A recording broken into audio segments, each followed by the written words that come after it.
Buenas, ¿cómo están? Yo soy Valen, por si es la primera vez que ven un video mío. Hoy tengo ganas de hablar sobre no solo uno, sino dos libros, que ya voy a profundizar y explicar bien todo, que estuve leyendo desde el verano, básicamente, porque me puse como objetivo priorizar, obviamente, las lecturas facultativas, por ende, todo lo que tiene que ver con el goce, la literatura para el placer y para YouTube, la dejé un poco de lado y nada, había empezado a leer un libro para la facultad que me estaba costando mucho la lectura porque era muy denso, muy largo también y me estaba costando sentarme a leer, entonces yo dije, bueno, a modo de premio, leo un capítulo de esta novela por cada 50 que voy leyendo. El libro del cual estoy hablando es The Honeymooners de Christina Lauren. Es un libro que es como bastante, ya quedó como viejo en la esfera YouTube, TikTok, etcétera, porque se hizo viral hace muchísimo tiempo. De hecho, a ver si tengo el año de publicación. Se publicó en 2019. Entonces ya estamos hablando de hace unos pares de años esta novela, que básicamente es un romance como todos los que se han hecho virales en redes sociales. No tiene algo que yo diga, bueno, esto es novedad. Ustedes saben, si han visto videos míos, que si yo tengo que elegir una autora para hablar y leer voluntariamente romance es Emily Henry. Me encanta cómo escribe. Pero yo lo tenía en mi lista de Goodreads hace muchísimo tiempo.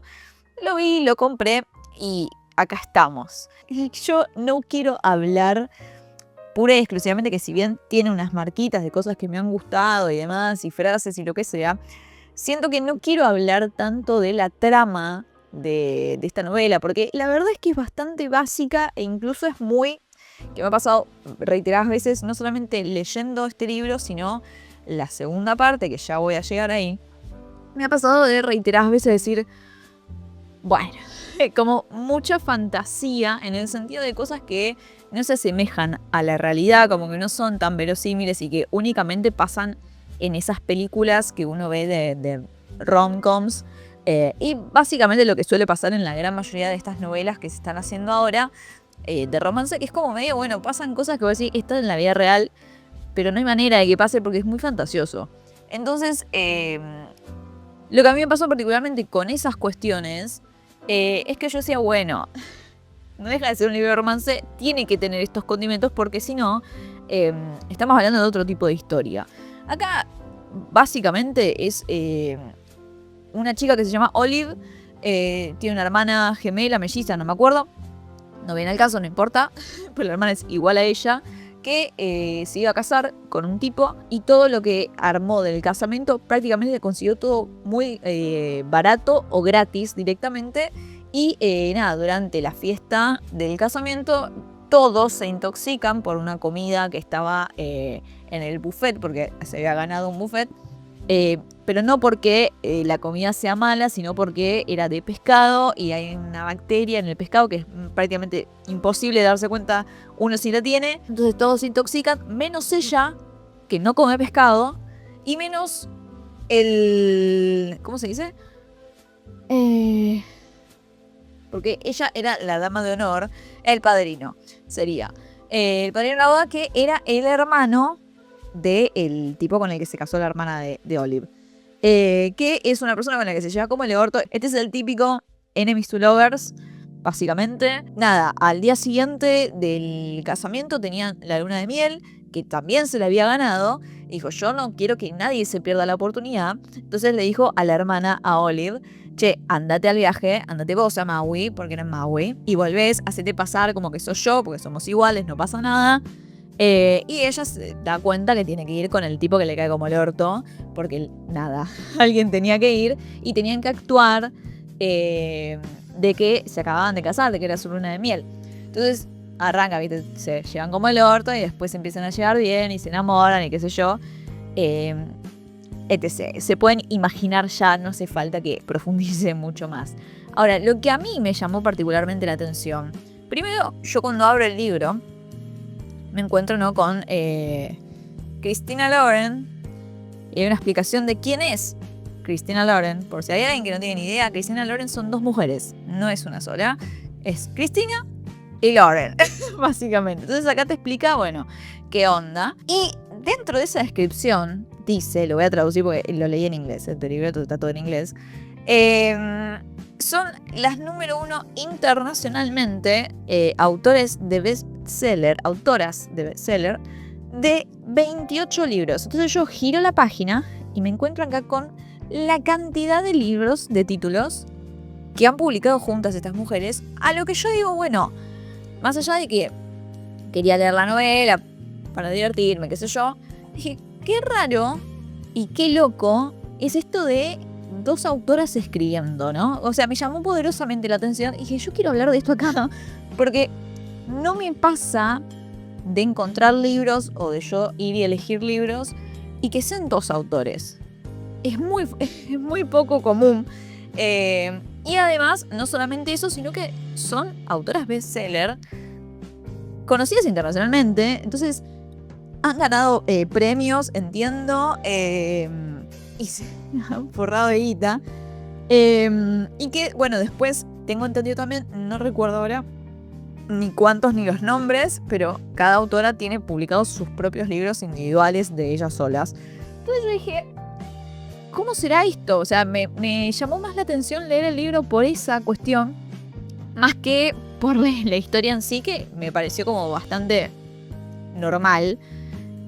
Y obviamente me iba dando cuenta, capítulo a capítulo, que había capítulos que la narración era diferente. Esto es algo que no lo puedo mostrar acá, porque no puedo. Solamente quienes lo lean me comprenderán, si prestan mucha atención, que el tono de escritura es diferente de un capítulo a otro y no está cambiando el narrador. Acá la historia de Honeymooners la narra Olive, constantemente la narra Olive. Después hay un epílogo narrado por Ethan, que es el chico. Pero después toda la novela está narrada por Olive, pero al mismo tiempo está narrada por Christina y por Lauren. Entonces es un loco, es una experiencia que yo, por ese lado, recomiendo leerlo porque es interesante de ver cómo es la cuestión. Y yo dije, ¿cómo harán para escribir? Porque yo me pongo en el lugar de yo, escritora, que escribo muy poco, ya ni escribo porque me he dicho, esto no me toca a mí. Pero si a mí me cuesta sola ponerme de acuerdo con cómo va a ser la historia, una narración, lo que sea, entre 2 personas ponerse de acuerdo me parece demencial y prácticamente imposible, porque quizás alguien quiere contar una historia y la otra quiere contar otra. Entonces como que se tienen que poner de acuerdo. Entonces yo dije, pará, ¿cómo es el proceso de escritura de estas 2 mujeres? Y lo busqué y lo tengo acá y de eso quiero hablar. Porque hay muchos puntos que son interesantes.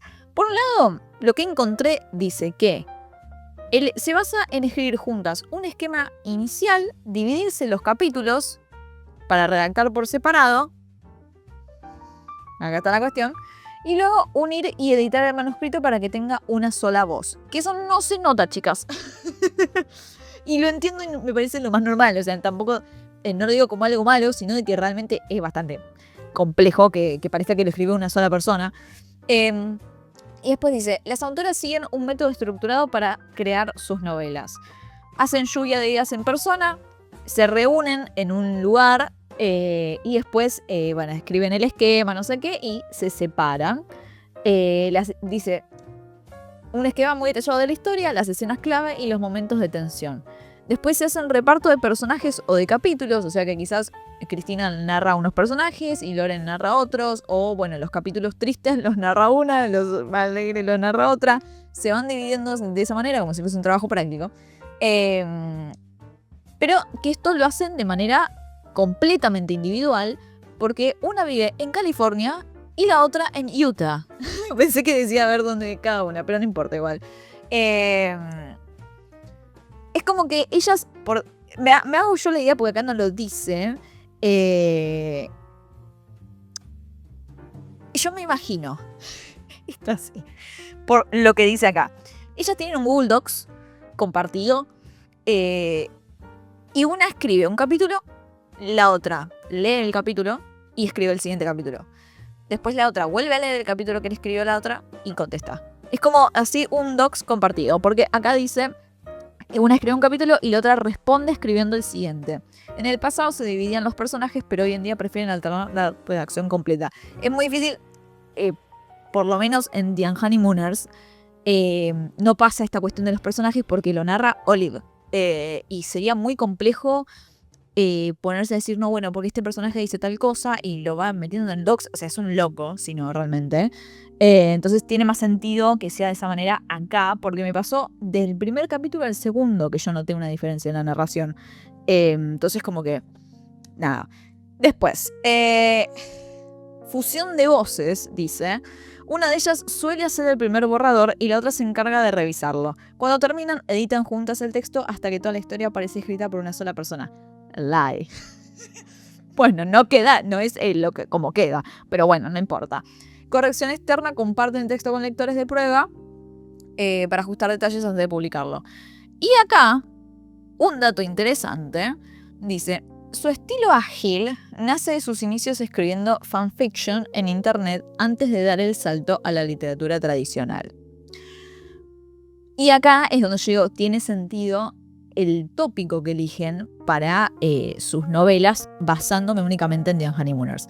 Como que tiene sentido que ambas se terminan dedicando a escribir rom-coms, o por lo menos novelas de romance, teniendo en cuenta que vienen del mundo del fanfiction. Como que es muy raro que alguien proveniente de ese mundo escriba algo, no sé, filosófico. Es muy extraño. Entonces, me llamó mucho la atención eso. Y después, algunas cosas que me llamaron la atención tienen que ver con cómo se hace la literatura hoy en día, qué es lo que estamos publicando y consumiendo hoy en día, que es algo que todo el tiempo yo lo traigo a colación a este canal, porque es algo que me interesa mucho, cómo fue cambiando la literatura, qué se lee hoy, es buena, es mala literatura. Pero a mí lo que me interesa de este libro en particular, no estoy diciendo que lo hagan otros porque este es el único que leí de ellas, creo que tengo alguno más en la lista que lo leeré en algún momento, pero por ahora voy a hablar tomando esto como referencia. Me interesa cómo quieren, porque acá ya es algo mutuo, teniendo en cuenta que se ponen de acuerdo para estas cosas, cómo quieren insertar en la literatura la oralidad. Y no solamente la oralidad, sino también los mecanismos de comunicación que tenemos nosotros. Por ejemplo, esto igual no lo digo como algo sorprendente de que es la primera vez que lo veo, porque no. De hecho, la primera vez que vi algo del estilo fue con Pamela Stupía, cuando leí 14/7 hace 1000 años. Creo que fue en 2017. Pero ya era una tendencia que empezaba a aparecer en esa época, que es la inserción de mensajes de texto en la novela. Voy a mostrar para que se entienda de qué estoy hablando, porque aparte acá se utiliza mucho. De hecho, hay un capítulo que es prácticamente todo eso, toda una conversación por WhatsApp. Miren, ¿ves? Yo me refiero a esto. Son 2 hojas de conversaciones estilo mensaje de WhatsApp. Que a mí me llama la atención porque obviamente estoy muy acostumbrada a otro tipo de literatura, entonces no se ve, no existe esto. Pero si hay, por ejemplo, una llamada telefónica o una conversación por mensaje, no se narra ni aparece de esta manera. No se edita así. Se edita como, bueno, me dijo, me mandó tal mensaje, comilla, comilla, tal y tal cosa. No aparece de esta manera. Que eso es algo que me llamó la atención porque obviamente es una nueva manera de comunicación. Incluso la forma de escribir también. Es esto de cuando estoy como gritando o sacada en un mensaje, escribo todo en mayúsculas. Esto es algo que pasa acá. Es algo que yo hago y es algo que mucha gente hace también. Como o cuando quiero poner énfasis en algo, lo pongo todo en mayúsculas. Para que se entienda de qué manera lo estoy diciendo, como si fuese oral, como si fuese una conversación oral. Que no. Que de hecho, bueno, si a ustedes les interesa esa cuestión, debe haber colgados en YouTube 500 millones de videos de Martín Cohen hablando de esta cuestión, porque Martín Cohen, por ejemplo, habla de esto. Él no tiene WhatsApp, tiene un teléfono de esos viejos, yo lo he visto en vivo eso, porque él fue profesor mío.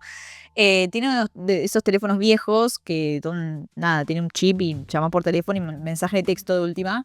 Y él habla de esto de no solamente el mensaje y que yo estoy esperando que me contestes el mensaje, sino ahora también hay audios de WhatsApp, él decía, y en realidad el mensaje o el mensaje de voz grabado se utilizaban cuando no había respuesta del otro lado y no era una cuestión de inmediatez. Era una cuestión de, bueno, te contesto cuando estoy. Porque, a ver, mi abuela es algo que hacía mucho.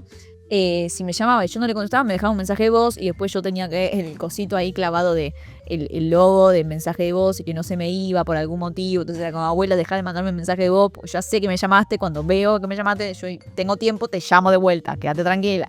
Pero me llamó la atención porque es real que es una nueva manera de entender la comunicación y no quiero decir con esto ni que esté bien ni que esté mal, como que lo traigo para pensar que esto empieza a aparecer en la literatura, por lo menos en este tipo de literatura, no sé en qué otras literaturas está apareciendo, porque la verdad en estos últimos libros que vengo leyendo no está. Pero me pareció muy, muy interesante.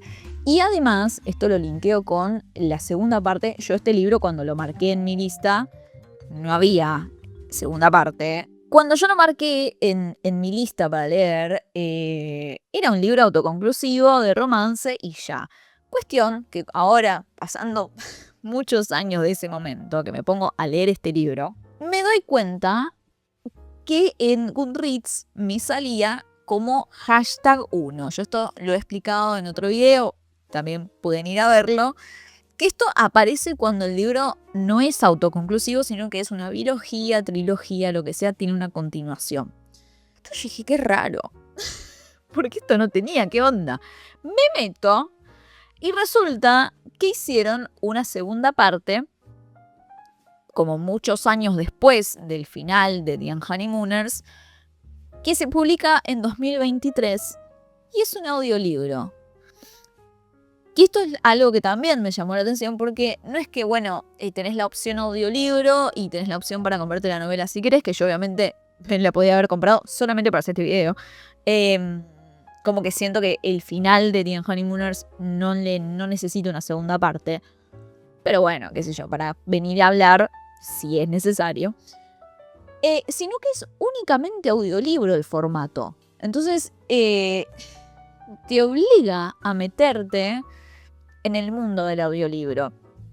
Y es un mundo bastante interesante y que yo creo que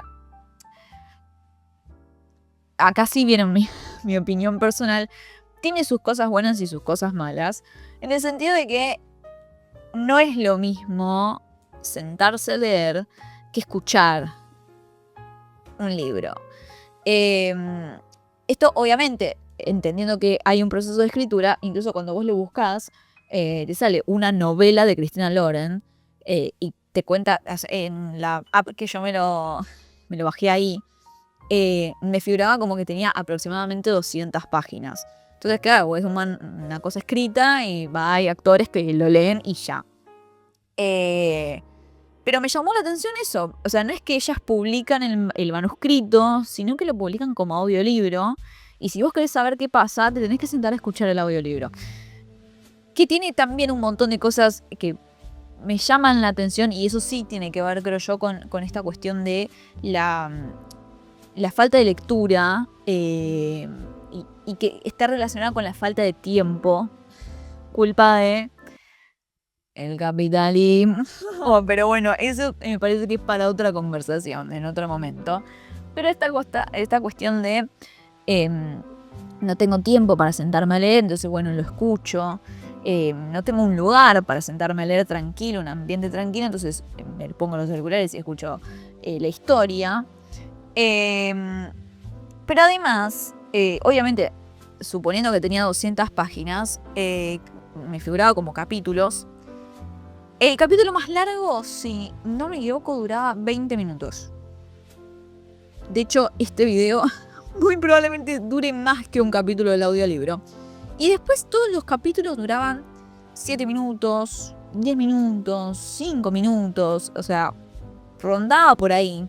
Y tenía una cosa que yo dije, no lo puedo creer, porque yo he escuchado audiolibros, pero hace muchísimo tiempo cuando cursaba literatura española medieval, que me costaba conseguir los libros y no tenía tanto tiempo y era mucha la lectura que había, entonces yo lo buscaba en YouTube si había alguien que había hecho el audiolibro, o sea, alguien que agarró el libro y lo empezó a leer y lo grabó, básicamente.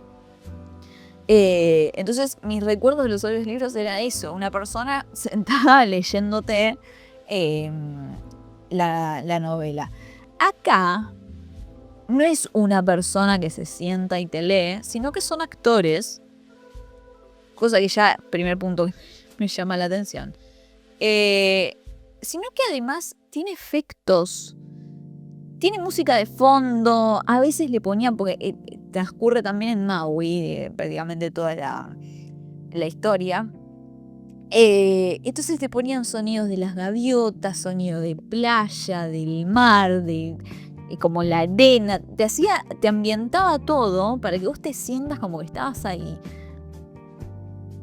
Porque también hay una cuestión de que con el paso del tiempo, si ellos no ponían esas cositas, esos condimentos y actuaban y que no sé qué, yo creo que con el tiempo, por lo menos del último tiempo para acá, a la gente le está costando imaginar las cosas. Entonces ya directamente no se pueden imaginar la playa. No se puede imaginar a las gaviotas que están acá dibujadas. No se puede imaginar el sonido, no se puede imaginar el sonido del mar. Como que le cuesta poner a esos personajes, imaginárselos y ponerlos en esa situación. Tipo, que es un trabajo que el ser humano tiene que hacer, básicamente. Pero que es cierto que se fue perdiendo con el tiempo, que es algo muy grave y que con el paso del tiempo va a empeorar porque esto no viene para mejorar.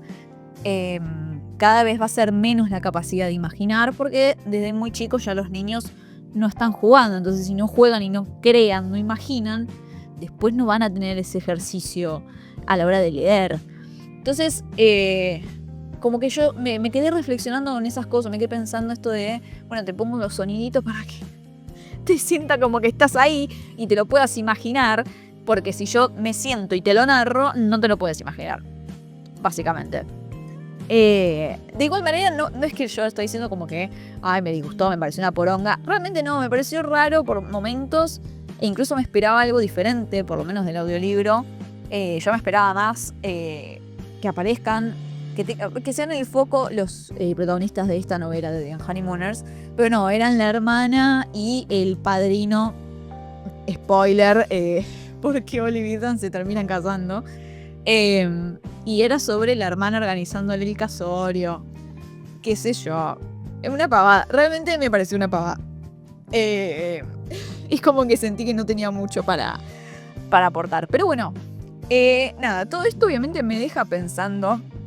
Y quiero que los deje pensando ustedes y que si tienen alguna reflexión sobre el tema, coméntenmelo. Estoy para leer esas cosas porque me interesa mucho esto de los cambios en la literatura. De hecho, ahora estaba escuchando un video de una chica que encima... Ah, no, es una entrevista vieja, pero lo publicó hace 4 días el video en YouTube. De una chica que le hace una entrevista a una librera que se llamaba Milagros Pérez Morales. Así que si les interesa, búsquenlo. El video dura 37 minutos y estaban hablando sobre esta cuestión de ser librero, que yo en el fondo les cuento un deseo. Me encantaría el día de mañana ponerme una librería, pero bueno, nada. Entonces esto era cómo tener tu propia librería, el video, no sé qué. Y hay muchas cosas que yo conozco por moverme y manejarme en el ambiente de los libros, pero ella comentaba algo que yo no le había prestado atención y que es muy interesante, esto de, obviamente el librero elige qué libros tiene en su librería, qué libros vende, qué libros te recomienda y demás, que obviamente ella decía, después si querés venir, porque por el ejemplo, no tengo todos los libros de Rolón, porque no me interesa Rolón, yo haría lo mismo. Pero si viene una persona y me dice que lo quiere leer y que lo quiere comprar, sí, no tengo problema, te lo encargo y te lo vendo, no pasa nada. Pero yo no lo voy a poner ahí en la vidriera porque no me interesa mostrar ese libro, me interesa mostrar otros. que ese es el trabajo del librero. Y ella lo que decía es que intencionalmente tiene libros extensos y recomienda libros extensos. ¿Por qué? Porque no se está leyendo libros largos. Este libro tiene, no voy a mentir, tiene 395 páginas. Que eso ya como que empieza a ser como, bueno, esto es un poco largo. O sea, no se quieren imaginar la gente que hoy está leyendo libros muy cortos.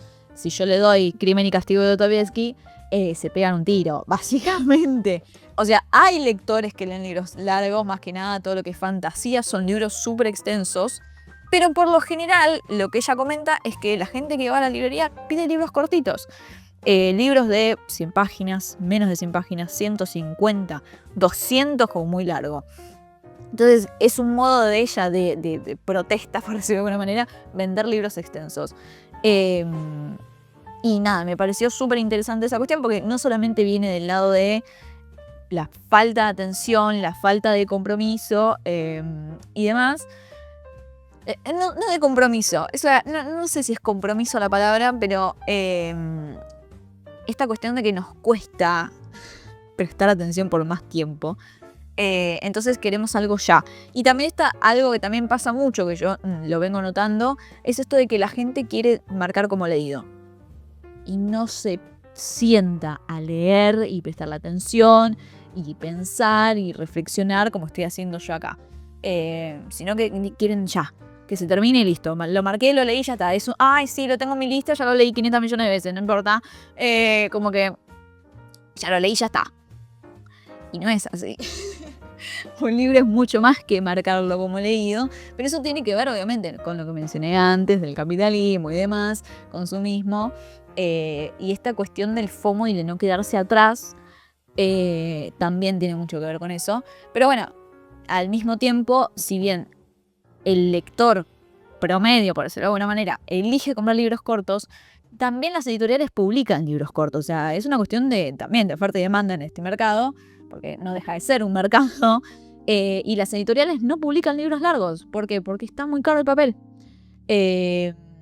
Entonces, si vos publicás un libro largo, el libro largo te va a salir de 45.000 pesos para arriba. Porque tengamos en cuenta que, no sé, yo hace poco compré uno de casi 280 páginas, ponele, y me sale 30.000 pesos. Entonces imagínate uno más extenso, te sale mucho más. Entonces la gente no te lo va a comprar porque no puede comprártelo. Entonces como que hay una cuestión ahí, un conflicto que por el momento no hay una resolución. Pero bueno, nada, eso. Yo dejo reflexiones, piensen, analicen qué es lo que ustedes están leyendo. ¿Se dan cuenta que están leyendo libros muy cortos? No, están leyendo libros largos, están bien, pueden imaginar, no tienen problema. Nada, déjenme lo que quieran, yo los voy a estar leyendo. Y nada, espero que les haya gustado este video. Dejo en la descripción los links a mis redes sociales por si me quieren seguir en algún lado. Siempre recomiendo que me sigan en Goodreads para estar más al tanto de las lecturas y si quieren ir leyendo algo de lo que yo pongo ahí para estar al tanto con los videos. Buenísimo para ustedes. Y bueno, nada, eso. Volveré la semana que viene con otro video. Adiós.